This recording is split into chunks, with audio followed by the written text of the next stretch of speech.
to American Education FM, everybody. I'm Dr. Sean Brooks. Okay, number of different stories to get into here today. A lot of things, of course, going on around the world. That goes without saying. Some interesting school news as well. And then it's kind of going to bounce around here in this episode a little bit, but I'm going to provide a bit of a follow-up as well toward the end from the Canadian truck driver who we had on a few weeks back, and they're clamping down harder and harder on truck drivers and international travel from Canada to the United States as a result, of course, of the jabs. And they sent me some documents too, because now their employer is asking them to fill out particular documents, basically saying whether or not they've taken the jabs or not. And of course they haven't, which is great, and they're not going to.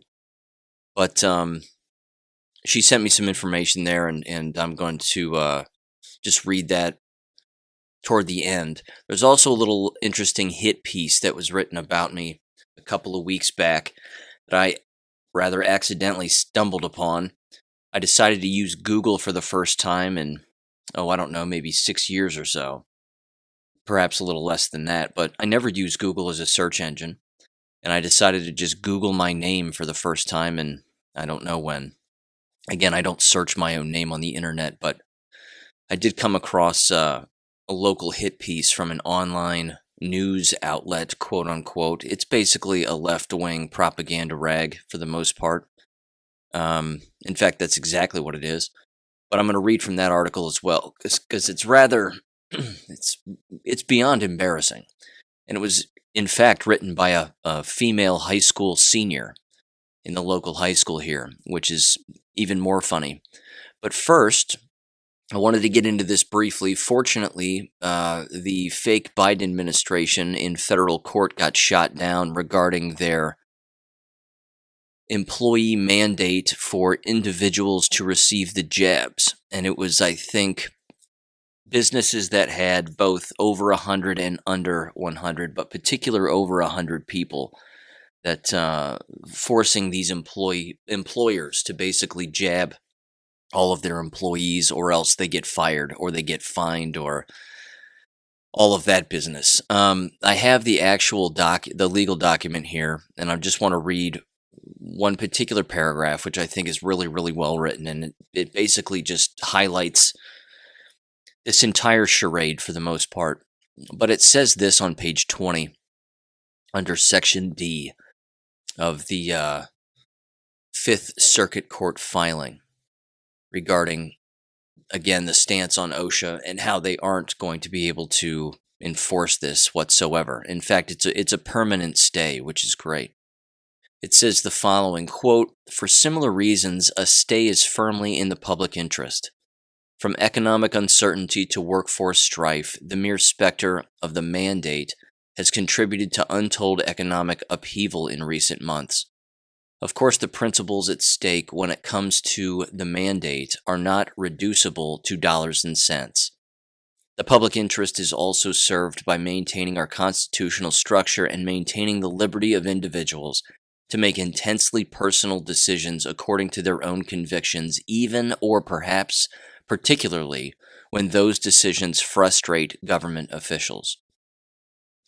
I like that paragraph so much that right there is something that should be cut and pasted into legal documents when going after school boards, or even in any legal claim or a liability claim or injury claim that is made against school board members or made against administrators in K12 schools or even university settings.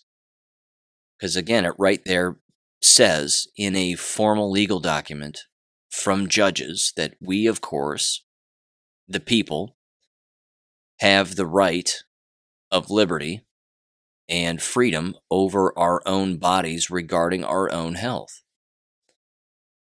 It's that simple. And again, coercion is theoretically a crime. You can't say, well, you better put a poison in your body or else. And that's, of course, been happening this entire time. But it's a 22-page document. It's an interesting read to say the least. I kind of like some of the legalese because, in particular, you get down to the bottom. It sort of starts to summarize the entire legal case instead of going through every single previous legal lawsuit, so to speak, that's been filed before, or again, precedent that has existed in the past. And there's plenty of it, as you might expect. Which again is it's shocking that it would even get to this case. But that right there should tell people how few individuals and how evil these people are, that they are not interested in the law. They're interested in subverting the law in any way that they can, rewriting the law, or misinterpreting it on purpose for the sole means of control. So, yeah. But it's nice that that's not going to be a problem now, or at least in the foreseeable future. Here's the next one, and this comes from the Gateway Pundit from a couple of days ago. And again, this is happening more and more. And again, it shouldn't shock anyone that this happens, because we'll get the occasional story of this happening, and then all of a sudden there's 5 of them, and then all of a sudden there's 10 of them, and then it just keeps pouring out. But it's titled the following: Elementary school nurse accidentally vaccinates wrong 6-year-old student without parental consent. And I love their use of the word accident.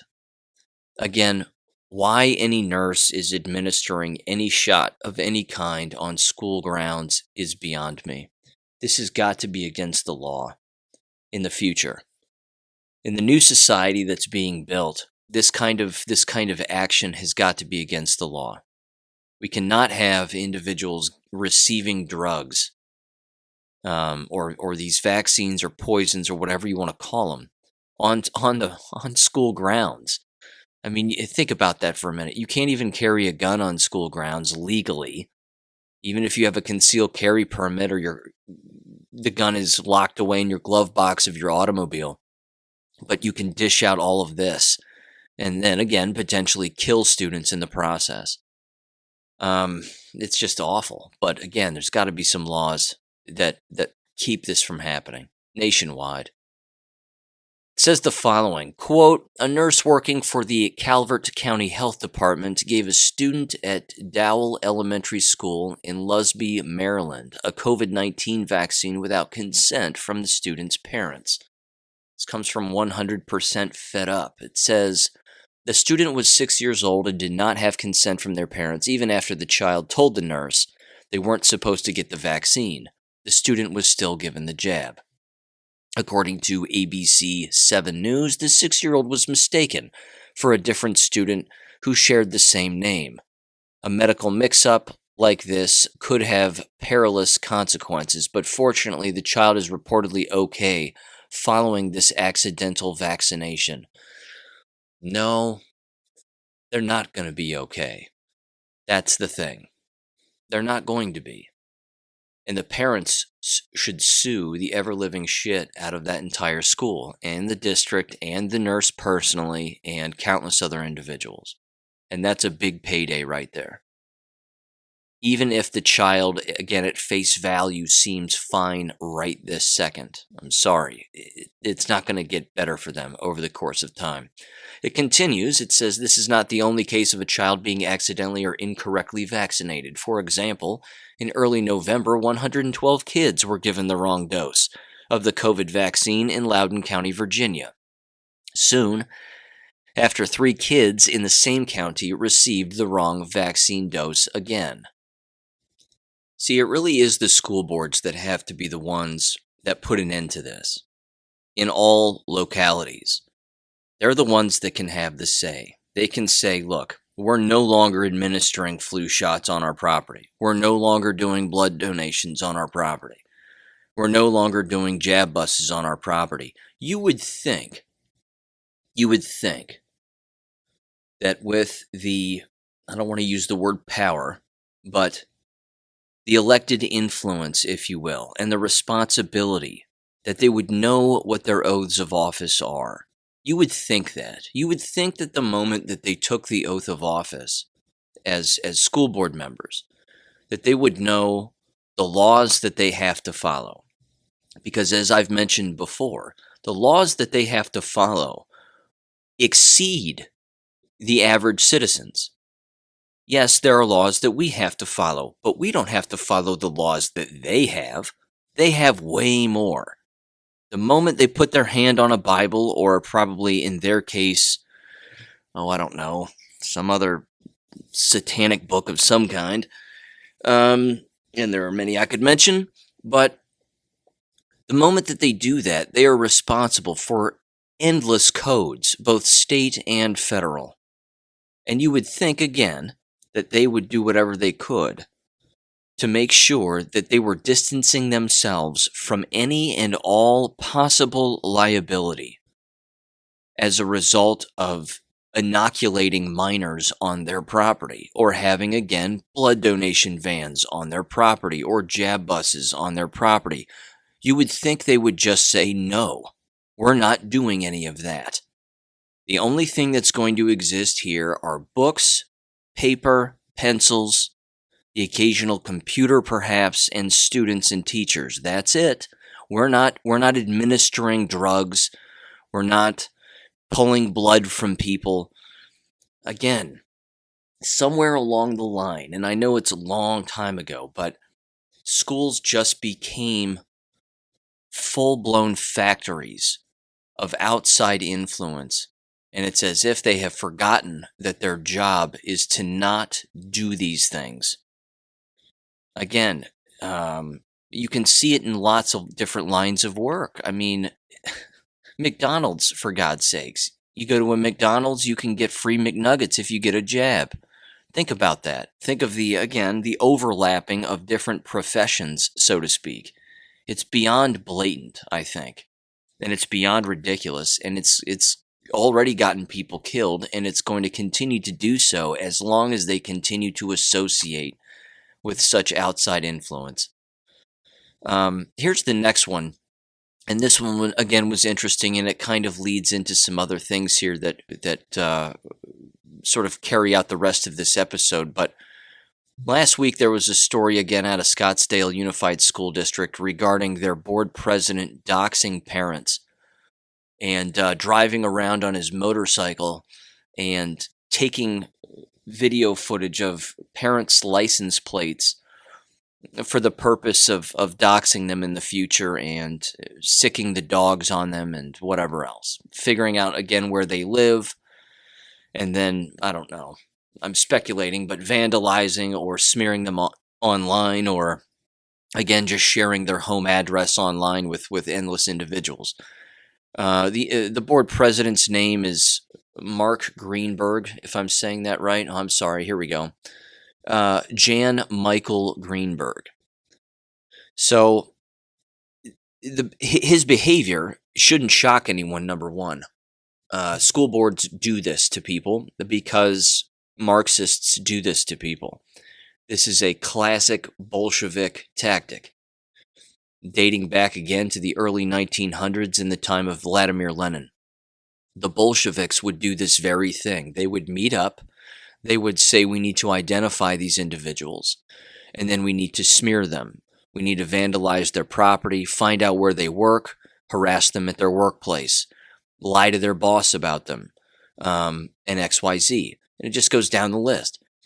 Again, these kinds of behaviors are not shocking because the Marxist ideology is embedded not just within schools, but it's the people. It's the very behaviors of the very people that are in these environments. They are the problem. And again, if school boards can't get rid of these kinds of people, and then a new school board, which again is primarily focused on freedom and independence, and gets rid of kinds of teachers that espouse to these ideologies and administrators that do the same, nothing will change. Nothing will change in an environment. You know, you can continuously put lipstick on a pig from time to time, but it's still a pig. You can keep reaching into the refrigerator, grabbing the carton of milk, knowing that it's bad, and keep smelling it just to see if it's still bad or not. If it's bad, it's time to dump it out. Or you just walk away. So, you know, an example, again, the Scottsdale Unified School District in Arizona is a perfect example of a school district where their parents should just walk away. And I mean all of them. And their students should just leave. This is the kind of behavior that exists in lots of different towns and lots of different cities. And if it's too infiltrated with this kind of behavior and these kinds of people, then you have to just leave permanently. They cannot be saved. So there's not necessarily a reason to save them that I can see. But yeah, there you go. Here's again, this is an old story too. I wanted to just briefly touch on this before I move on to a couple of final things here. I haven't commented too much on the Merrick Garland stuff regarding the Attorney General of the United States, or fake Attorney General of the United States, and how, again, he was very specifically working with, or at least members of the Department of Justice were directly working with the National School Board Association to, again, characterize parents as domestic terrorists and whatever else. It clearly reveals that that's the case. So, I mean, he can lie about it all he wants under oath. The fact is that all of this was premeditated. All of this was coordinated. All of it was planned out. And again, if it can happen at the local level, it's happening at the federal level. If it can happen at the federal level, it's happening at the local level. So, I don't know what else I can really add to that particular story. The cat is out of the bag when it comes to these people. And we know what they're capable of. We know what they're doing. They cannot be trusted. They are the enemy. They've identified themselves as such.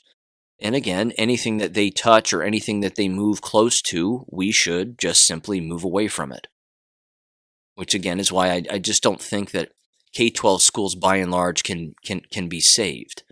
I think that they have to crumble because of, again, their immorality, their illegality, and the evidence that they've just shown us over the course of time. It's overwhelming. And it's just too overwhelming. But there is there is some good news, which is this next audio clip I wanted to get to in this story, which I think is absolutely hilarious. And I was laughing out loud when I first watched this first watched this audio clip. It's just great. This comes from the Daily Mail, and it's titled "Portland School Board Conservatives Majority Fires Superintendent Over Zoom for Failing to Remove Black Lives Matter Flags from School Fast Enough After Vote to Ban Them." It says Newburgh Superintendent Joe Morlock was fired in a 4-3 vote on Tuesday night. Board members did not explain their vote during the public Zoom meeting, but same board recently banned controversial political symbols from schools. Good, they should. It then says Morlock was apparently fired for failing to enforce the new policy quickly. Liberal community members of the Portland suburb expressed fury over the vote. This is awesome. And again, this right here is a perfect example of what the majority can do and what the majority should do. And I've brought it up in the past. The moment you get the majority, you'd better cut loose your superintendent. That's the first move that has to be made. Because again, whether the superintendent is working hand in hand with board members to push forth their radical ideologies or not, cut them loose. Just cut them loose. Superintendent turnover rates tend to be remarkably high. And when they're not high, that also raises suspicion. Anytime I hear of someone being a superintendent in a school district longer than 5 years, I mean, that person's doing something and it's probably not right. So I've heard of, again, superintendents being superintendents for 25 years. First of all, they're making a killing as far as their paycheck is concerned. I mean, that's a ton of money. But these people have got to go. And fortunately, in this, they did. Now, there's a hilarious comment that gets made also in this meeting from, I'm going to butcher her last name, but her name is Rebecca Pyros. I don't know if I'm saying that right. Either way, she starts crying in this meeting over the superintendent being voted out. And then the superintendent chimes in with arguably the weakest line that I've ever heard. And again, it coming from him is just, it's the definition of irony, among other things. Just absolutely hypocritical too, but this Rebecca, older lady, just starts sobbing. And you can see the smiles on other people's faces, and they're just smiling. And they're like, yep, you're all nuts. So I'm going to play this audio. Give this a listen because, again, this comes directly from their Zoom meeting where they fired him. All right, those in favor of the motion, please raise your hand. Directors Brown, DeHart, Powell, and Shannon. Those not in favor, raise your hand. Directors Pena, Pyros, and Penner. Motion passed 4-3. I protest that none of you had anything to say why you wanted to do this. That the public is over. It's done. We've already discussed this. We know exactly why, Rebecca, because they're cowards and they know they're going to get sued. We know exactly why. We don't need to discuss it. Can I move on now? Go ahead and just adjourn the meeting. Please do, Dave. Please adjourn this. Are we going to move on, or you want to stop now? I move that we just adjourn the meeting at this point. I don't think anything constructive will happen with this board again. I'll second. All right. If everybody's in agreement to that, if everybody'd like to end the meeting right now, please raise your hand. Can I make a comment to Dr. Morlock? Sure. Dr. Morlock, we know you and we trust you, and this pains us terribly. And know that your integrity has spurred us to be faithful servers to our children, and we wish you well. We're so sorry, and we just am very disappointed in this decision. Thanks, Rebecca. Just remember that from the darkest dark comes the brightest light. So everything will work out eventually, okay? Thanks again. You're a bigger man than I am.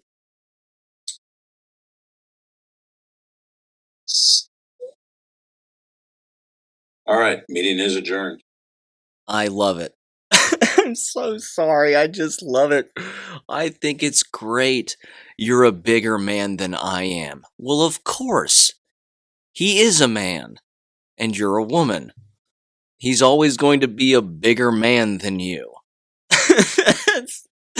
Why people weren't just belly laughing at that when she said that, or even chiming in? I mean, does no one on these boards have a sense of humor?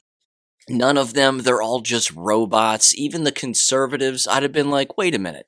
Did you just say that he's a bigger man than you are? I'd have said in the meeting, well, of course. Yes, he has male genitalia. You do not. This will always be the case. What is wrong with you? Oh, and then she just keeps crying. It's so pathetic. It's so pathetic. These people, I'll tell you what, they exhaust me. They absolutely exhaust me with their stupidity. From the darkest of times comes the brightest of light. Okay, Lenin, go back to your hole where you came from. Yeah. Cut them loose. Fire these people. It's that simple. The guy wouldn't take the BML flags down. I'm sure he was. It's Portland, for Christ's sake. I'm sure he was finding other things to do, other ways to infiltrate the curriculum. Countless other radical things he was supporting. I'm certain of it. So, not removing the flags, small potatoes compared to what was probably really going on behind the scenes that, we're not going to know about, but who cares? Another one bites the dust, and I'm cool with that. Okay, now on to how our wonderful patriots, Canadian truck driver, responded to their trucking employer. They were asked to fill out a questionnaire, which I'm going to read here. And they received an email first, again, I believe, followed by a very short questionnaire. But I'm not going to give away the trucking company's name, but it says the following. It says, "Dear drivers, as you are aware, there is currently discussion between the U.S. and Canadian governments in regard to vaccination requirements for truck drivers beginning in 2022. Their company supports our industry associations, the OTA and CTA, in their endeavors to push out the Biden administration's timeline. To help us understand the impact this may have on our employees, we ask that you complete the attached survey and hand it in to a member of our safety department or HR. At this time, the company does not have a vaccination requirement for drivers. We are just seeking to understand the impact on the fleet should the U.S. mandate vaccination requirements. Thank you for your help and continued service. Sincerely, blah, blah, blah, blah, blah. Now, we know what that sentence means. At this time, they do not have a vaccination requirement for drivers. We're just seeking to understand the impact that this will have on the fleet regarding the U.S. mandate and blah, blah, blah. Well, as of right now, the mandate's dead, so there isn't one as far as I know. Trucking might be a different thing, but the mandate is dead. It doesn't exist. Not a law anyway, but it doesn't exist now. In any case, clearly as a company, they're trying to figure out who's jabbed, who's not, who wants to get jabbed, who will never get jabbed, and then they play a simple game of math to figure out who they want to replace or who they'll have to replace or what have you. So the questionnaire that went out was five questions. Question number 1, it says, have you received all required doses of a vaccine that are considered to be fully vaccinated against COVID-19? And then it wants you to circle yes or no. And then question number 2 says, if you are not fully vaccinated, have you received your first shot? Yes or no. Question 3, if you have received your first shot, what month will you receive your second shot? November, December, other? Question 4, it says, if you have not received any shots, do you plan to get a COVID-19 vaccine within the next 60 days? Yes, no, or not sure. And then it says, let's see, question 5. I do not wish to provide the information at this time. And then please print your name and signature. Yeah. So here was their response. They decided to email back their company, and here's what they said. A fantastic response, I thought. It says the following. I'm leaving their name out of it, of course. It says, good evening. This email is in response to the request to fill out a questionnaire regarding the COVID-19 injection. The timing of this request certainly couldn't be more ironic since it was sent on Remembrance Day. How many soldiers have lost their lives or been maimed throughout our history in the name of freedom? This request to fill out a form regarding our stance on these injections is a violation of our Privacy Act, and this worldwide agenda threatens our sovereign bodily autonomy and freedoms that we were born with, not given. The fallen soldiers understood this and would be turning in their graves if they could see how people are just giving up their rights and freedoms so readily. Their graves are being stomped on. I will not be submitting any data in regards to my personal status or future status in regards to these shots. Any society that gives up freedom for safety ends up with neither freedom or safety. Just one question. What is your line in the sand? Booster 3, 4, 10? It would be prudent to think long and hard about this. And then they sign their name. I gotta tell you, that right there is a patriot that we are going to need going forward. These are the kinds of lions that have to exist. These are the kinds of people that we need on our side. Every day moving forward. They don't have to maintain their position within this job forever, clearly. They don't want to. But you have to eventually say enough is enough and just say, no, I'm not going to do this. And yes, any employee, I would think, clearly has the right to respond in such a manner. You don't have to fill out these quote-unquote forms. Tell us about your vaccine status. Tell us about this. Tell us about that. I remember when I was a school teacher, consistently being coerced into or threatened and intimidated into doing two things, both of which I completely disagreed with.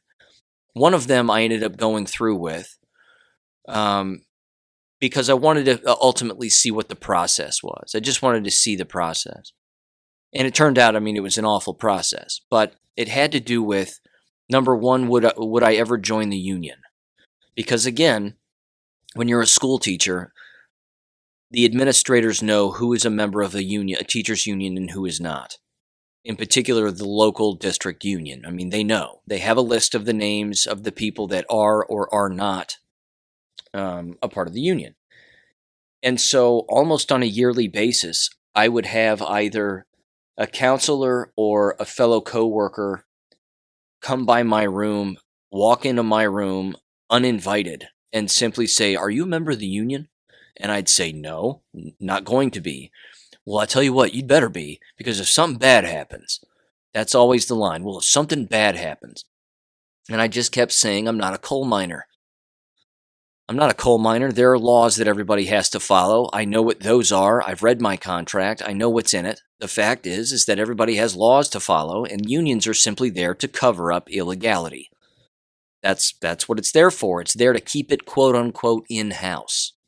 So I never signed the union papers until almost my way out the door, when I felt like I had to, and I found out, of course, that was a mistake ultimately in the end as well. Didn't cost a ton of money or anything, but it was just a waste of time. Because again, they don't represent school teachers. The second thing had to do with medical diagnostics.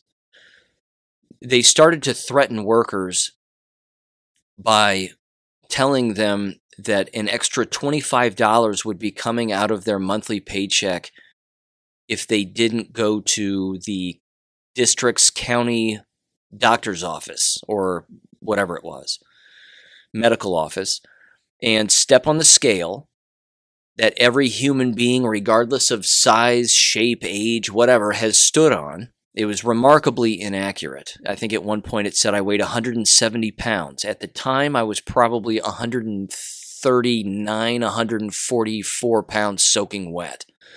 I didn't weigh a lot back then. It was sort of an unhealthy weight, to say the least, but I was under a lot of stress, so there you have it. But there was that, and then there was a blood draw, where they wanted to draw your blood, and then, of course, they wanted to test it for cholesterol, and this, that, and the other. And wouldn't you know it, as soon as it's a giant hassle. You're taking a piece of paper of your describing that you've gotten your blood tested to a blood testing place, and then they order the blood, and then they end up getting it from the county office, and blah blah blah. It's just this huge hassle. Next thing I know, I get a letter in the mail that says my insurance might be going up because I'm 1 point over what's considered the healthy limit for cholesterol. I forget what the exact number was. I was sitting at like 99, and it said I'm 1 point away from 100, and if I'm 100, then it's bad cholesterol. And I thought to myself, bullshit. This entire thing is a giant insurance scam. It's a way for all of the sheep to go right into the slaughterhouse, get tagged, get tested, and then next year, when they roll out the new yearly insurance plan for all teachers, it's higher than it was the year before, because every blood-sucking, soda-drinking piece of trash has basically been, again, standing on the same scale, and they've all decided to get their blood tested. And I've been over this in the past, by the way, the business of, I know I'm getting off on a tangent here, but bear with me, there's a point. I've described how, again, drug addiction, overeating, lack of physical exercise is rampant in the education business among their employees. It's rampant. With that said, I didn't do those things, exercised constantly, was in great shape.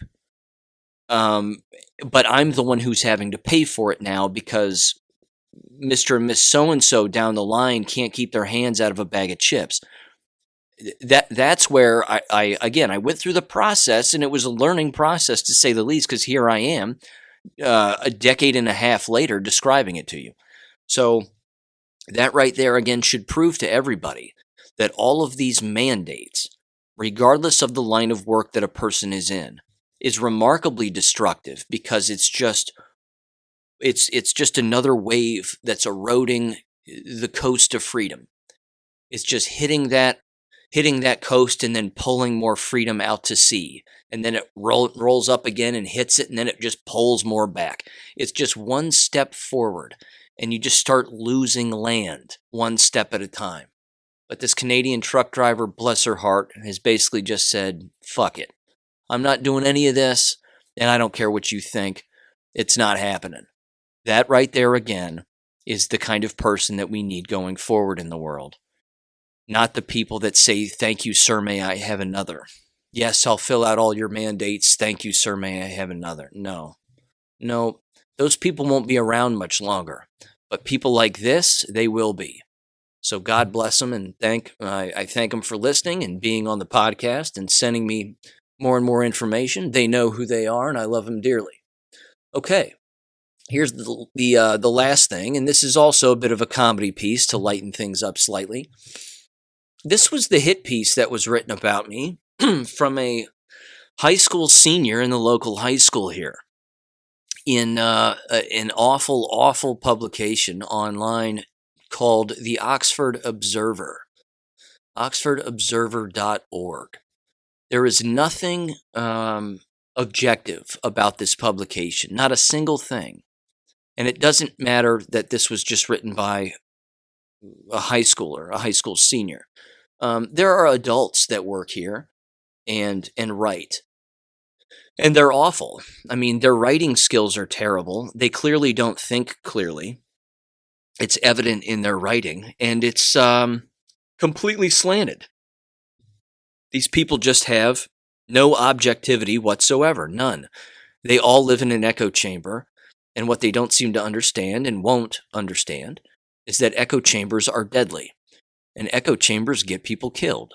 When you say or hear the exact same thing over and over and over again from countless people, that's going to back up on you.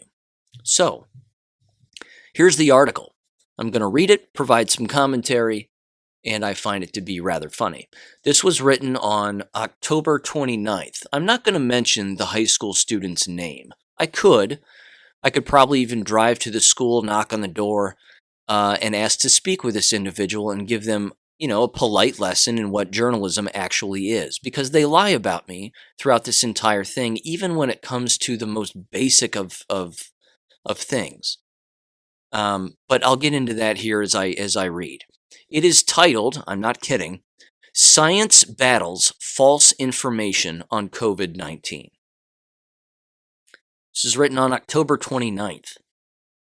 It says the following, quote, at the August 16 meeting of the Talawanda Board of Education, a man who identified himself as, I find that funny, like I'm not who I say I am. A man who identified himself as Dr. Sean Brooks declared that everyone who has received the mRNA vaccine against COVID-19 will die within the next 5 years.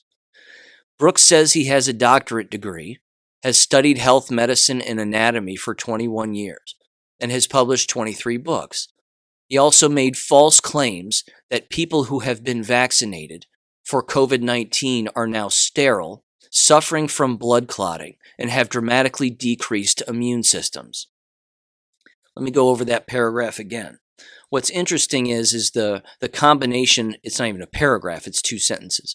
Paragraph is 3 sentences, but whatever. Again, it's a high school student. I could pick this apart word by word. The proximity of the first sentence to the second sentence makes it sound like she's implying that I don't have a doctorate degree and that I lied about that I haven't studied health, medicine, anatomy, and physiology for 21 years. I have.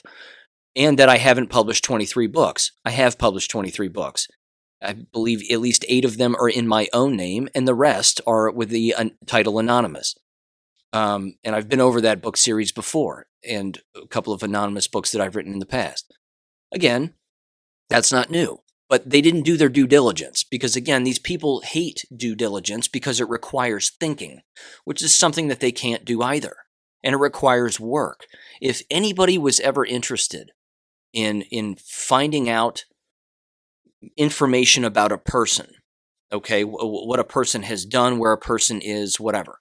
First of all, you can see my face in the picture in this article. So they're showing what I look like. That's number one.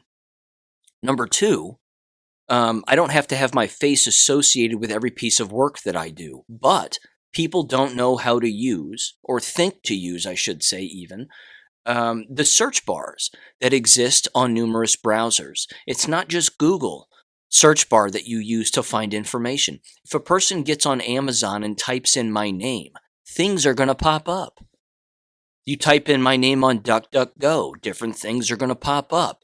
Type my name in on the search bar for YouTube or BitChute, things are going to pop up. That's the way that people should search for information about people.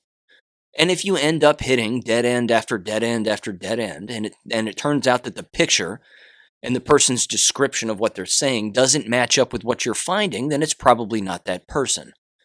Again, if I gave a damn about what people thought, I wouldn't be doing this. It's the truth. That's the only thing that I care about here. So I found that 2-sentence paragraph to be just ridiculous. It gets worse, though.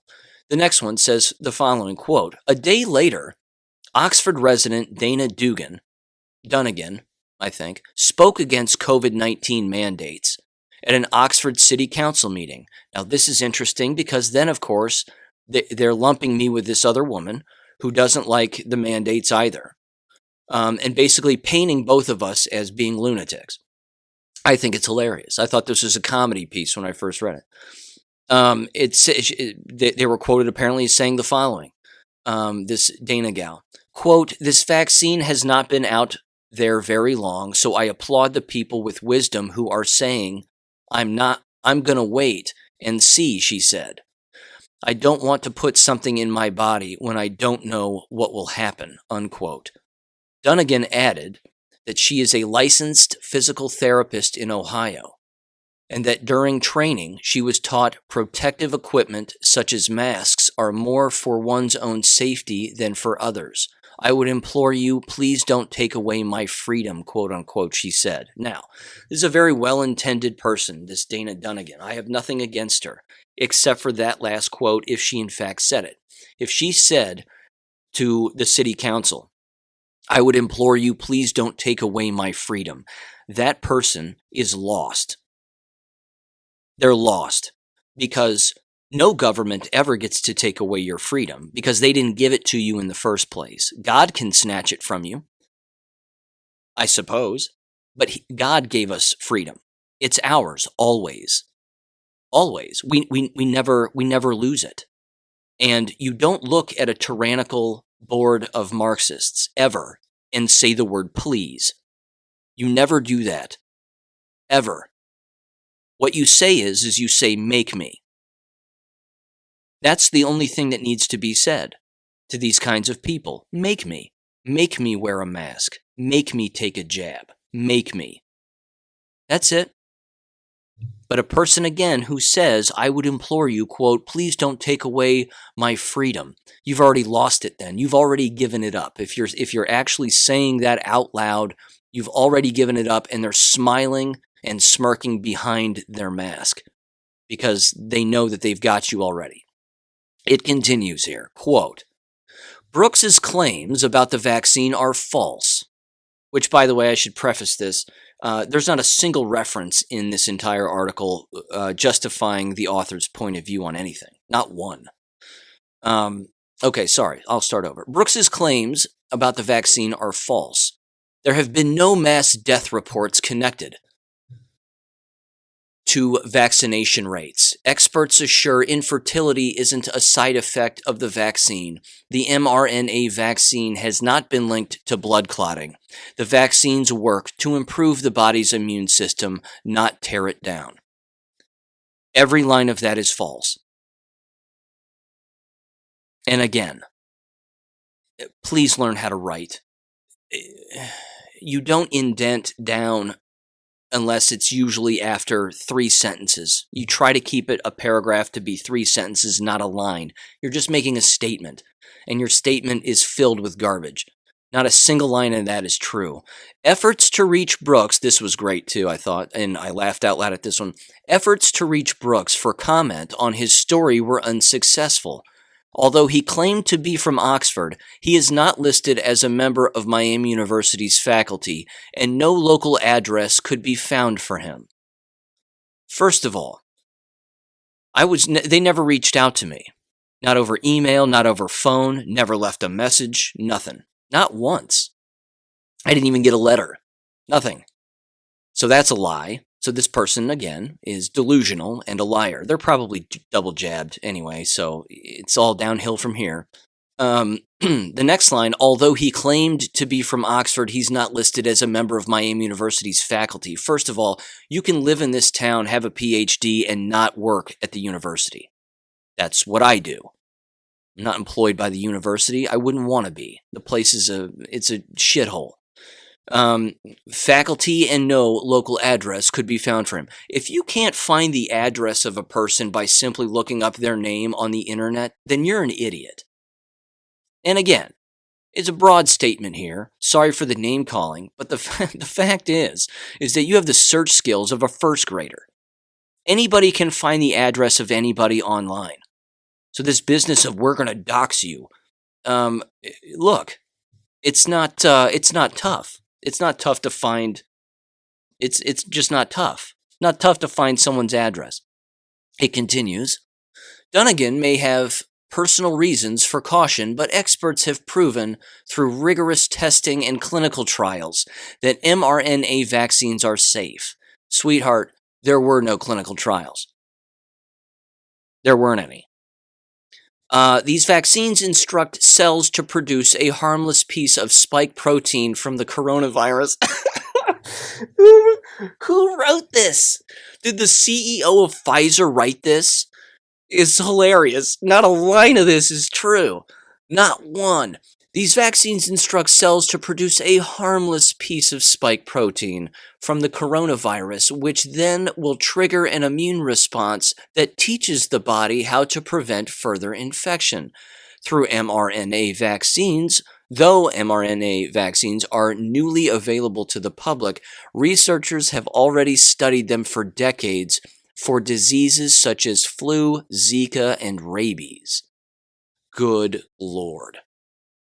It continues, and you're going to love this too. It's a rather long article, and I am going to finish the whole thing because they decided to quote a Miami University professor, and then I responded to that university professor. So I'm going to continue here. It says, quote, though the inaccuracies in Dunnigan's comments were less egregious than in Brooks's, both contain misrepresentation of the scientific information provided by medical experts. Throughout the pandemic, many Americans have shunned expert advice, preferring to follow alternate sources to do their own research instead. Yes. Because when a person says, I'm an expert on your TV, on the nightly news, chances are they're not. In fact, they probably just aren't. It continues. In Ohio, only about 55% of the population has received at least one dose of the COVID-19 vaccine, despite encouragement from Centers for Disease Control and Prevention experts and elected officials. Aw, isn't that too bad? We don't do what government tells us. Beyond the coronavirus hot debate continues. I'll start over. Quote, beyond the coronavirus, hot debate continues in other areas of science, from climate change to whether or not vaccination causes autism. What a random statement. Climate change is a hoax, always has been. Club of Rome created it to extort money from people. Period. Do they manipulate the weather? Yeah, they do. Not to our benefit. It's manipulated by the very people who are selling you the line climate change. I've been over this. That's number one. By the way, vaccinations do cause autism. That is actual legal and medical proof. It's been brought to court. It's been proven. The Children's Defense Fund, run by Robert Kennedy Jr., yeah, it's been proven to be the case. So again, it doesn't surprise me that a senior in high school is as illiterate as she is. But if she considers this to be an accurate piece, she's sorely mistaken. Okay, now they're going to quote this head of graduate studies in psychology at Miami University, and this is absolutely hilarious. It says the following, quote, "It's both a psychologically interesting time and a little bit scary about how far some of the misinformation has gone into the national conversation," unquote, said Christopher Wolf, Director of Graduate Studies in Psychology at Miami University. According to Wolf, there are a variety of factors as to why people might believe misinformation. Now, again, the irony here is palpable, because all you have to do is flip the coin and show them a mirror as they read it. I mean, as these people write this and say this, just put a mirror in front of their face, because it's actually they that are psychologically projecting onto other people their own lack of knowledge. It's incredible. He says, quote, "One thing is that so many of us are not getting our news from the same sources anymore," he said. No kidding, because if everybody gets it from the same place, what does that mean? You trick everybody. Certainly, he says, through the internet, people tend to get news from sources that fit their general worldview, and algorithms maximize engagement as opposed to accuracy, unquote. In this way, things that might appear bizarre to one group of people might make sense to another. Wolf also said that people who believe in misinformation may just want to understand news in a manner they find agreeable. He says, quote, "People like to connect the dots and inhabit a world that makes sense to them," he said. "Sometimes these conspiracy theories help people feel like things are fitting together and making sense." The same could be said about you, and I've been over false equivalency on this podcast on endless occasions. Ladies and gentlemen, someone is right about this and someone is wrong. It's that simple. We can't both be right. And there are varying degrees of us both being wrong. But, yeah, someone's really, really wrong here. It continues, from a psychological standpoint, which, by the way, I don't know if I've summarized psychology before, and I have arrived at this conclusion after hours and hours and hours of reading and listening as well to current and past psychologists. Psychology is a satanic profession, in my professional opinion, that seeks to justify immoral satanic behavior by giving it names and definitions. Instead of people just growing up, paying attention to the present, paying attention to the past, and moving forward, they have to make just erroneous justifications for their own outrageous and immoral behavior. That's the field of psychology in a nutshell. The whole field should burn to the ground, as far as I'm concerned. It's absolutely ridiculous. Okay, so it says, from a psychological standpoint, quote, "Human beings don't necessarily have to believe conspiracies for them to have influence. Sometimes the sensationalized nature of these claims causes them to be appealing, even if there is no concrete evidence." You got that right. You got that right, sweetheart.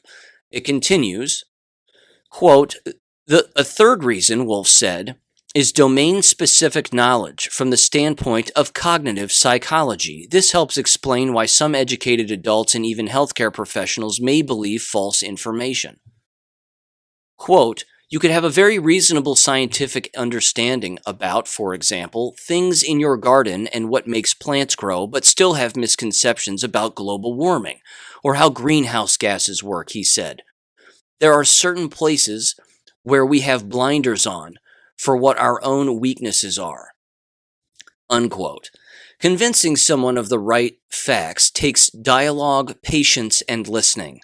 That's what the author says. Keep that in mind going forward here. Quote, people don't like somebody just talking down to them or telling them that they're idiots, unquote, said Wolf.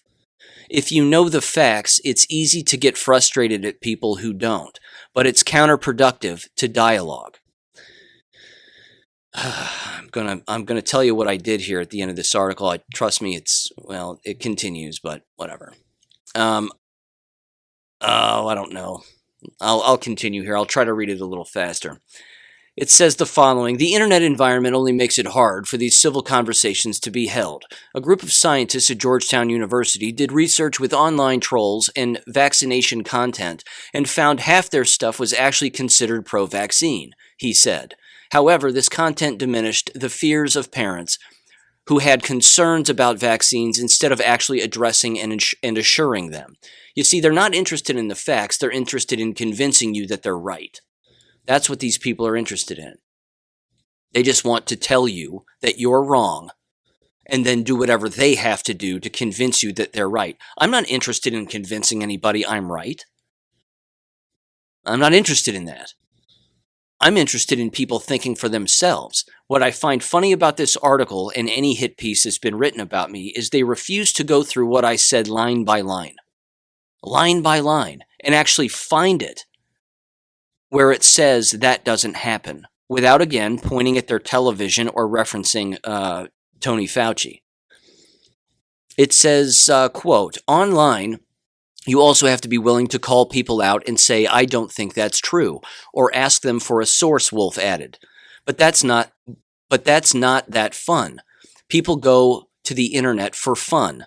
If you want likes and happy emojis, and I'm confronting you about the accuracy of your information, it's hard to do that with a positive spirit. Oh my. Well, he's got that right, but from the wrong end. She continues, quote, in real life, she's quoting Wolf again. This is why it's poorly written. In real life, Wolf said, that we can each try to combat misinformation by logically speaking to someone who believes something false. Quote, there's misinformation that all the people who are hospitalized with COVID-19 are really hospitalized from bad side effects of the vaccine. Yeah, that's true, actually. That's why they're in the hospital. And that's just not true, they said. Oh, of course. Well, they said it, so it must be true. It wouldn't take that much work just to show somebody evidence otherwise. But it takes some positive conversation, and that's something we don't have a lot of patience for right now. Okay. I really don't want to read the rest of this article. I'm done reading it. It's longer. It continues. And then she references a fourth grader by the name of Barbara Hamilton, who, I try to teach my fourth graders to think, and blah, blah, blah, blah, blah. I don't know this fourth grade teacher's political proclivity, and I don't care. I'm going to end it there. The entire basis for what they're doing is rooted in this. If we want to, from their end now, if they want to talk to you about something, they should have the right to do it. But if you want to talk to them, if you, the freedom, knowledgeable, independence-loving human being, want to talk to a Marxist, you have to talk to the Marxist using their lingo on their terms when they want, how they want, over and over and over again, or else we'll just walk away and we'll name call you and tell you that you're crazy. It is a mental illness, ladies and gentlemen. Liberalism is an actual mental illness. Marxism is a mental illness. It is. It is a product of brainwashing, from being born into the matrix of brainwashing. And then, again, depending on who you're around and who your company is and what company you keep and your family members and what have you. All of that are massive, all of those things are massive influences on how an individual operates going forward. It does not mean for a moment that people cannot shake themselves out of that way of thinking. Unlearn what they have learned. Deprogram themselves over the course of time, and then learn the truth. Because what we end up realizing when we get to that point, as I have and countless other individuals have, is you end up arriving at two very basic foundational level truths, I think, that exist. Number one, everything that we have been taught, by and large, in school is a lie. And number two, God is real and it's provable. If a person cannot prove those two things to you, then that person is not awake. They are dead asleep. And that's it. And I actually feel very bad for this high school student. I feel terrible for her. She's growing up in a time where the Marxism is everywhere. She probably Googles things, for God's sakes. Huge problem, huge mistake. She uses, again, just Google as a search engine. I don't know anybody that uses Google as a search engine. Because if you don't know what they're up to and what they've been up to and their entire point of existing, again, you're dead asleep. But if a person does not arrive, again, at those two foundational pillars that I just mentioned, yeah, I don't know what to tell you. But it's interesting because when we wake up from the Matrix, you can see people that are still in the Matrix. And it makes me physically sick. I mean, it makes me ill to see this and read this and hear it, not because it's about me. It's because it's actually more about them and just how ill they are. And that's the problem. Of course, they would say the same thing about me. And, it didn't bring me great joy writing this because, you're a lunatic and said everybody's going to die. I don't know what else to say. That's really about it.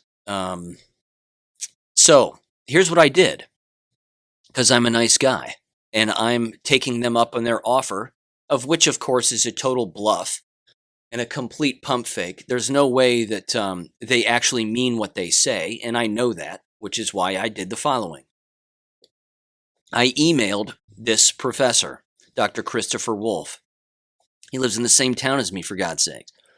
And I said, hi, Dr. Wolf. My name is Sean Brooks. I wanted to let you know that I was made aware of this article that was written apparently a couple of weeks ago, and I linked the article, and I said, and you were quoted in the article as well. If you're interested in having a dialogue or a conversation in one of your classrooms with you and your students, I would love to attend and speak on this specific issue. And then I said something like, of course, it's completely your call whether you want to do it or not. Be well. Sean Brooks, PhD. That's all I said. That was just a couple of days ago. Haven't heard anything back. And I know for a fact that university professors check their emails on a daily basis, multiple times a day. So he's gotten the email. He's read it.